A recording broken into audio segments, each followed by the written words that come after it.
بسم الله الرحمن الرحيم. هنبدأ في آخر درس للصف الخامس اللي هو تمثيل البيانات. طيب. أول مسألة عبارة عن جدول.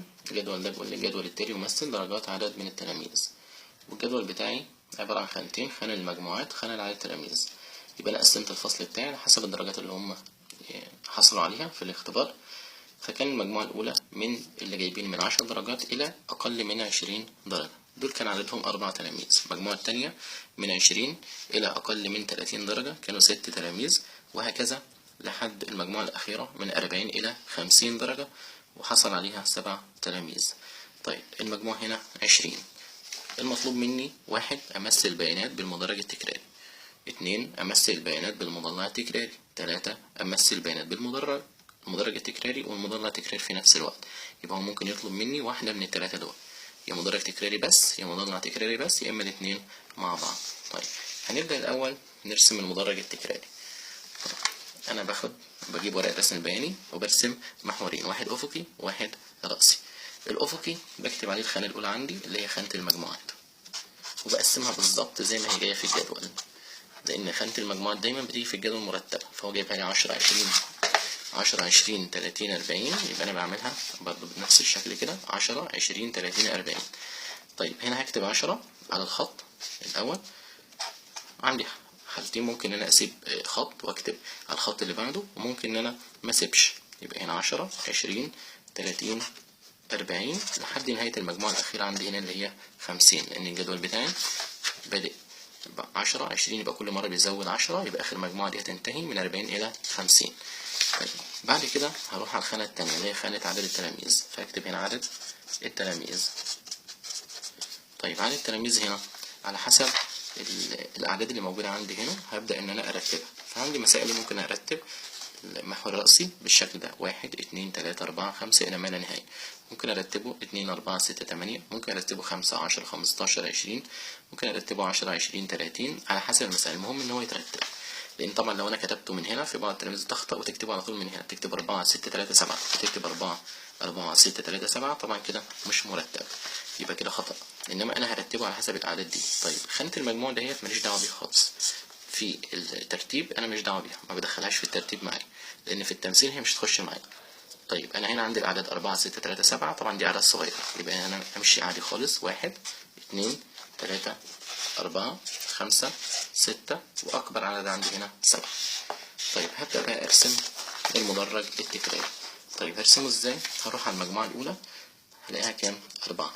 هي نفس رسمة الأعمدة بتاع السنة اللي فاتت، بس الفرق بين الاتنين إن هنا الأعمدة اللي أنا هرسمها تبقى ملتصقة جنب بعضها، إنما في الأعمدة كنت بسيب مسافات، إنما في المدرج لأ، مش هسيب مسافات. طيب هروح على المجموعة الأولى وهرسم خطين، خط من بدايتها وخط من نهايتها، والاتنين ارتفاعهم على حسب العدد ده. طب العدد ده 4، خلاص يبقى أنا هرسم من هنا من 10 خط ارتفاعه 4، وكذلك برضو من 20 خط ارتفاعه 4. هاخد المسطرة بتاعتي وهرسم الخط الأول بالشكل ده والخط التاني بالشكل ده، وبعد كده هقفل من فوق. طيب يبقى دي الدرجة الأولى. طيب أروح على الدرجة التانية من 20 إلى 30 ارتفاعها 6، برضو نفس الكلام، الدرجة بتاعتي بادئة ب20 ومنتهية ب30 اللي هي المجموعة بتاعتي. طيب الاتنين هرسم منهم خطين 6، يبقى من 20 خط 6 وال30 برضو خط 6، يبقى أنا إلى 20 وإلى 30 وبعد كده هقفلهم من فوق بالشكل ده. يبقى دي الدرجة التانية. هتلاحظ كده ان هما الاتنين لازقين في بعض كده بالشكل ده.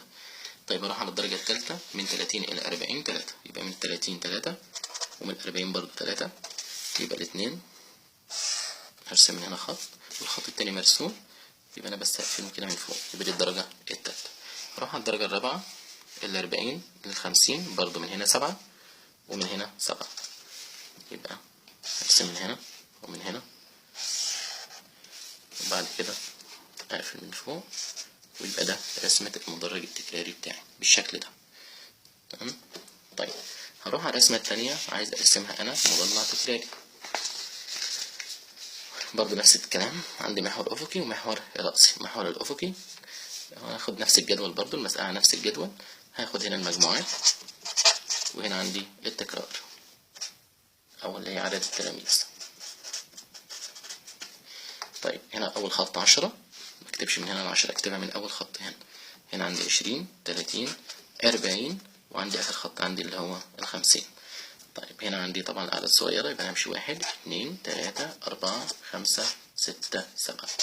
طيب هنا هرسم بقى مضلع تكراري. المضلع التكراري بعمل ايه؟ بقوم رايح على مركز كل مجموعه. عندي المجموعات بتاعتي لها بدايه ولها نهايه من 10 ل20. طيب مركز اي مجموعه عباره عن، هنجمع البدايه مع النهايه ونقسم على 2، يبقى 10 زائد 20 30. 30 على 2 فيها 15. فين ال15 هنا؟ انت على طول اوتوماتيك كده بتعملها من النقطة اللي في نص المربع بتاعي. يعني هنا 10 20 يبقى مركز المجموعة هنا. هطلع من هنا واحط نقطة. النقطة دهيت ارتفاعها او على بعد 4 وحدات، يبقى انا هعدي كده 1 2 3 4. شايف النقطة حاططها فين؟ في نص المربع، مش حاططها في بداية المربع ولا في نهاية يعني لا في بداية المجموعة ولا في نهاية المجموعة، انما في النص بالظبط في مركز المجموعة. انا عايز اعبر عن المجموعة كلها بنقطة واحدة، فبعبر عنها عند مركزها. طيب اروح على المجموعة التانية من 20 ل 30، يبقى مركزها اللي هو ال25 اللي هو هنا في النص هنا. يبقى انا هطلع من هنا هتلاقي في ورقة الرسم البياني في هنا خط واضح كده بمشي عليه. طيب ارتفاع المجموعة التانية 6، يبقى انا هرسم من هنا 6، يبقى اطلع من هنا 1 2 3 4 5 6 ادي 6 بالشكل ده. بعد كده المجموعة التانية 3، يبقى برضو من مركز المجموعة 3 اهي، يبقى 1 2 3. وبعد كده المجموعة الأخيرة 7، يبقى 1 2 3 4 5 6 7 من هنا كده. طيب بعد كده أبدأ أوصل بالمسطرة. طيب أوصل النقطة الأولى بالتانية، مهمة جدا دي، الأولى بالتانية، ووصل التانية بالتالتة، ووصل التالتة بالرابعة بالشكل ده. يبقى اللي رسمته دهوت اسمه كده المضلع التكراري بالشكل ده. محاوري عندي محور افقي والمحور الرأسي، وادي الرسمة بتاعتي بالشكل ده. طيب ممكن ان هو يطلب بقى المطلوب التالت ان انا ارسم الاتنين مع بعض. طيب اعملها ازاي دي؟ يبقى هرسم الاول المدرج زي ما انا رسمته هنا كده، وبعد كده هاجي انا وارسم او ارسم المضلع فوق. طيب ازاي؟ يبقى انا بالشكل ده اهو هحدد انا النقاط اللي هي اللي انا حددت بيها المضلع التكراري. يبقى هاجي من مركز المجموعة الاولى واحط نقطة، ومركز المجموعة التانية واحط نقطة، والتالتة والرابعة، وبوصل برضو بنفس الطريقة الأول بالتاني، النقطة الأولى بالتانية، الأولى بالتانية بالشكل ده، وبعد كده التانية بالتالتة، وبعد كده التالتة بالأخيرة اللي هي الرابعة. يبقى أنا كده رسمت الاتنين مع بعض. يبقى أنا ممكن أرسم مضلع فقط لوحده، ممكن أرسم مدرج فقط لوحده، ممكن أرسم الاتنين مع بعض على حسب مطلوب المسألة. نروح بقى على آخر مسألة. هيديني جدول، الجدول دوت فيه بعض البيانات ويطلب ان انا امثلها بالقطاعات الدائريه. طيب انا لما اجي احل المساله دي هروح للجدول بتاعي، هلاقي عندي نشاط رياضي ثقافي ديني فني. هنا مشترك فيه 40 تلميذ في نشاط رياضي، 20 في الثقافي، 10 في الديني، 10 في الفن. عايز امثل الكلام ده بالقطاعات الدائريه. طيب امثله ازاي؟ اول خطوه لازم اجيب خانه اللي هي المجموعه، اجمع القيم دي كلها، ال40 وال20 60 و10 7 و10 80، واشوف نسبة كل عدد من ده بالنسبة لل80 اللي هي المجموعة دي قد ايه. طيب عندي هنا ال40 بالنسبة لل80 اللي هو النشاط الرياضي هيبقى 40 على 80، دي النسبة بتاعتي اهي.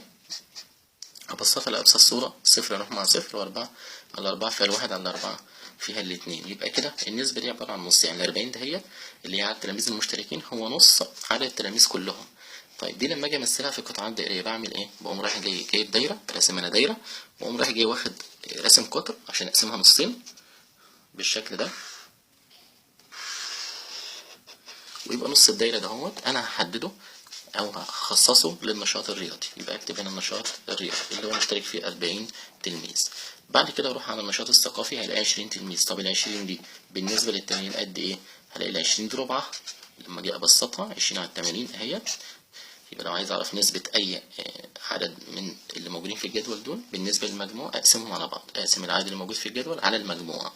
يبقى ال20 على ال80، الصفر يروح مع صفر، وعلى الاتنين فيها الواحد، على الاتنين فيها الاربعة. يبقى النشاط الثقافي عدد تلاميذه ربع عدد التلاميذ اللي موجودين عندي في الفصل بتاعي او المدرسة بتاعتي. طيب ده لما اجي امثلهم بقى في الدايره بتاعتي، يبقى انا هرسم ربع دايره. وربع دايره عباره عن ايه؟ يبقى عندي نص دايره اهي تحت اهيت، هاخد نصها، ونص الدايره هيديني ربعها. يبقى الربع ده هو ده النشاط الثقافي. طيب اروح على النشاط الديني مشترك فيه 10 تلاميذ، طب هم قد ايه بالنسبة لل80؟ يبقى 10 على 80، الصفر راح مع صفر وهيديني 1 على 8 يعني تمنها. طب التمن ده قد ايه؟ التمن ده نص الربع، يعني ربع الدايرة ده اهوت انا هاخد نصه، يبقى هاجي من هنا كده بالظبط، يعني كأن الزاوية دي قائمة، يبقى انا هاخد منها 45 درجة، يعني ممكن اقيسها بالمنقلة تطلع معايا 45 درجة، يبقى بالظبط كده بالشكل ده، بحيث يبقى ده القطاع ده قد القطاع ده. طيب القطاع ده هسميه قطاع الدين. طيب بعد كده النشاط الفني اخر حاجة برضو ال10 على 80 هيديني الربع، اديني التمن. طيب التمن ده فين؟ اللي هو الجزء ده اللي هو هنا الفني. وبكده يبقى مثلت الجدول اللي عندي ده او البيانات اللي موجودة بالقطاعات الدائرية. وبكده ينتهي درس تمثيل البيانات.